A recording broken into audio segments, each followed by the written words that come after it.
Chronolife is the best virtual reality fantasy game out now, and it's all about freedom, excitement, and exploration. Jia Li seeks to join a party to participate in the game, but nobody wants to accept him in their parties because his weapons are low-ranked. He gets angry and starts to rant about how strong his sword is and how much he spent to get it. A lady walks up to him and asks that they party up together and go farm. As they walk along the forest together, Jia tells her about the amount he spent on the weapon, and the lady compliments him for it. He soon starts to blush and think of them being together. After walking for a while, the lady suddenly stabs him. Jia is surprised and asks if she is after his weapon, but she calls his weapon trash and tells him she lured him to the center of the forest in the first place so she could kill him. She ridicules him and his parents, and when he tries to defend his parents, she slashes him into two, thus killing him. The lady receives a notification that her quest is completed and gets advanced to a hidden job class, Goddess of Life. She had finally killed 1,000 people. She then leaves the forest for the next quest. Jia learns a lesson on this day that in this game, only the strong survive. He then gets revived in a safe area and starts to think of all the ridicules the lady and others have given him. He brings out the hammer of reinforcement, which is used for raising an item's reinforcement level by +1 and then tries to reinforce his weapons. However, the reinforcement fails and all his weapon items get damaged until he is left with nothing. He decides to quit and curses the game. Then suddenly, a goofy-looking character appears and gives him a wooden stick. He feels this is a crap item and hits it with the hammer of reinforcement, then it would break, but the wooden stick gets reinforced by +1. He gets surprised and continues to hit it, thinking it would eventually get damaged since the success rate for reinforcing an item is low, but the item gets reinforced until it reaches the maximum reinforcement level, +99. He finds this unbelievable and decides to smash it on the ground. Then suddenly, a major earthquake that cracks the whole continent in half occurs, and thousands of players get slain in the process. He thinks of the ridicule he's had from other players, and he determines to teach them all a lesson. Jia is a nobody, good at nothing in real life, but in Chronolife, he is now the top dog. He mistakenly hits a guy while he walks and the guy grabs him and threatens to beat him. However, he smashes the wooden stick on his head, killing him. Jia receives a warning that his weapon is badly damaged and would soon break. The durability is limited, and he only has 3 strikes left. He gets worried that he might not be able to get through with his revenge if the weapon breaks. He then decides to go to the ravine of the deceased to at least kill Chronolife's ultimate boss monster, twin-headed dragon Eurus, with the weapon before he loses it. The monster starts to insult him, saying it is foolish of him to have walked to his tomb. As the monster continues to talk, Jia swings the wooden stick, and one of the 2 heads of the dragon gets destroyed. Eurus soon begins to plead for his mercy, but he doesn't listen and swings it again, causing another damage to the dragon. He's only left with 1 strike, and he starts to make a fuss about it. Eurus hears this and offers to help by transferring his soul to him and becoming his weapon called the Ego Sword, the highest-ranking weapon in Chronolife, which has infinite durability. Jia sees this as a great offer and decides to accept it. Then Eurus gives up his physical form and enters the wooden stick. Meanwhile, Jia's picture has been posted around the whole city as a wanted criminal for killing over 800,000 players in one day, with 10 billion gold up for reward to anyone who catches him. The 5 strongest guilds in the world, the Sacred Guild, the Crossline Guild, the Holy Land Guild, the Righteous Bandits Guild, and the Justice Guild, with their respective leaders all band together to capture Jia. Jia soon discovers that he is wanted all across the continent. He finds this amusing and decides to hide his powers and appear weak, but that soon changes when an arrow is fired at him by Hawkeye, the supreme commander of the top 5 guild alliance. Hawkeye orders the guild members to attack him, but he makes a strike with the wooden stick and defeats all of them, leaving only Hawkeye alive. Hawkeye brings out the Orb of Calling and uses it to summon all guild members of the World Guild Alliance to help fight Jia, 3 million of them. However, Jia defeats all of them with his wooden stick, which surprises Eurus, who even as the strongest boss monster in the game cannot take the World Guild Alliance alone. Abracadabra, the most powerful mage of the royal family, uses the spell Invocation, Arctic Art, Disintegration, but Jia cracks it easily with his weapon. He then swings the wooden stick again and defeats all of them at once, leaving only Hawkeye again since it was he who fired the arrow at him. He finally hits him with the wooden stick, After a while, a lady appears. It's the same lady that killed him in the forest. After talking with her for a while, he strikes the ground with the wooden stick, directing the attack toward her. But surprisingly, she comes out unscathed.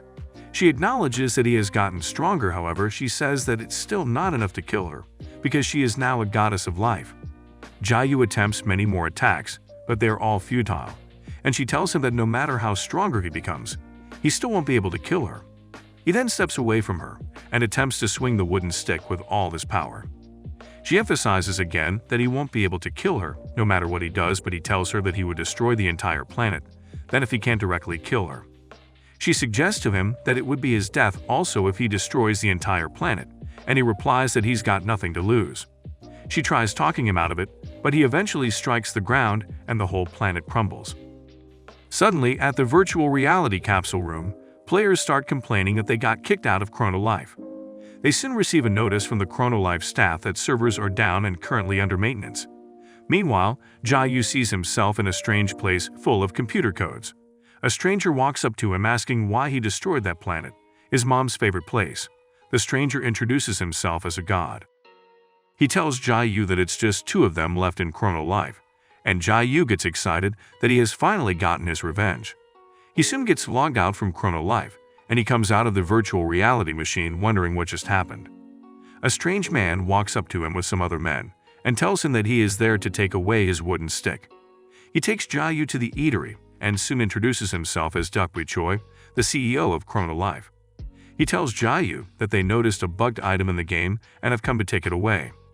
Jiayu objects that he reinforced the item himself, and he is told that the success rate of reinforcement after an item reaches level +10 is only 3%, which continues to fall as it progresses.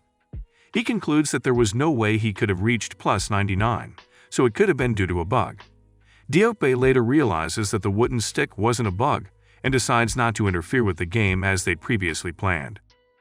However, he tells him that the game was created for excitement, exploration, and freedom, so he should take a step back from the smashing and destroying and take his time to enjoy the true Chrono Life experience instead. At the starting ruins, nearby the front village, some players of the same party combat the monster Gorus together, but a lady among them flops and ruins their opportunity to hunt the monster. The other party members insult her and eject her from their party. She starts to rant about how much she spent on her weapon. Meanwhile, Jiayu has been sitting nearby all along, watching everything. He is shocked to see a similar occurrence to what he once experienced. The lady decides to go farm on her own, and then some monsters suddenly appear. Jiayu remembers Dukbui's words and decides to enjoy himself as he said, but on his own terms. He jumps in to save the lady and kills all the monsters in one swing.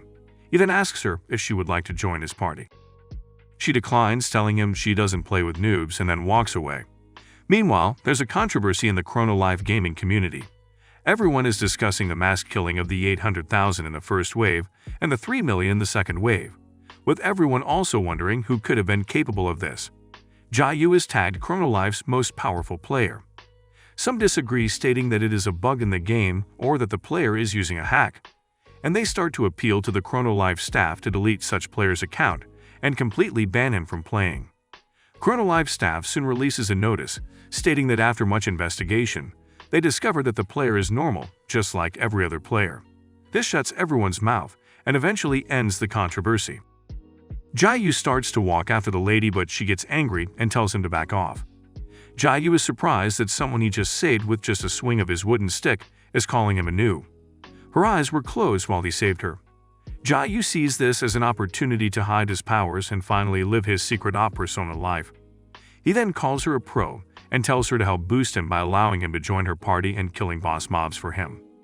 She likes the feeling of being called a pro and decides to help him. They go to a dungeon and she starts hunting the monsters all by herself. Jiayu gets concerned but later discovers that she's got great items, having spent a lot on in-app purchases. He wonders what she does in real life for her to spend that huge amount on a game. She tells him to try hitting a monster too, so he can grow quickly instead of just sitting around while she does everything. After a while, she receives a message from real life and takes her leave. She logs out of Chrono Life and starts to get prepared for a music banking performance. She is a superstar solo idol and talented singer-songwriter, Sarang. However, she has a hobby not known to the public, online gaming. Meanwhile, Jia decides to start practicing how not to kill the monsters in one swing so he can successfully continue pretending to be a newbie. Sarang is a 17-year-old freshman in high school who's got so famous as an idol and songwriter, and has been topping the music banking competition for 14 weeks straight. She hides the fact that she loves online gaming from the world, and usually plays it to relieve the stress from everyday life. She returns to meet Jia in the dungeon in Chrono Life after her performance and interview. However, some men are spying on her. They are from the Halcyon Guild and are here to steal her items. They soon start to attack her, but she beats all of them, and while she is at it, a lady walks up to her and uses the skill Steal, which immediately steals her knuckles of silence. Jia is surprised, but doesn't budge since he's got nothing worth stealing. Then he suddenly remembers his wooden stick and quickly attempts to run away. However, the lady sees it as more fun to steal from the poor and decides to steal from him too. He realizes that this is not the time to keep pretending and tries to swing the wooden stick, but it suddenly disappears from his hand. He gets scared, however, a shadow starts to rise and overwhelms the lady, causing her to drop the wooden stick. It's your soul. He got angry that another human is trying to take ownership of him. Jia then reclaims the wooden stick. Sarang attempts an attack in a bid to get her knuckles back, however, Jia knocks her out so he can carry out his secret op persona. He then goes on to attack the entire guild and defeats them in one hit. After a while, Sarang wakes up and sees that the Halcyon Guild members are gone but left her knuckles behind. She wonders what happened, but Jia tells her that they just decided to leave. He then asks her about the people and why they were after her. She tells him about the old lineagers, the game users who use billions of won on the game. She recently acquired the Knuckles of Silence a few months ago, and ever since then, the Halcyon Guild has been after her, seeking to take them from her. Jia feels that there's something strange about this. Why would those used to spending billions be so dead set on taking something that costs just a few million? At the Halcyon base, Mr. Kim, the Halcyon Guild manager, returns to his boss, Mr. Wang, pleading for one more chance to get the Knuckles. However, Mr. Wang tells him that one of the other Ford Guardians will be taking over a mission. One of the Ford Guardian, ranking number 1, says he would bring the Knuckles to him before lunch. However, Jia suddenly appears and starts laughing hysterically. He tells them that they would make it hard for him to keep his secret op persona if they keep coming after his boss, so he has come to take care of them. The Ford Guardians soon launch their attacks at him. Well, he starts to swing his wooden stick and deal with them. Meanwhile, his first enemy starts to approach the Halcyon base. What will Jia's reaction be when he meets his worst enemy again? Let us know if you want the next part in the comment section. Also, don't forget to like this video and subscribe to our channel. See you guys in the next video.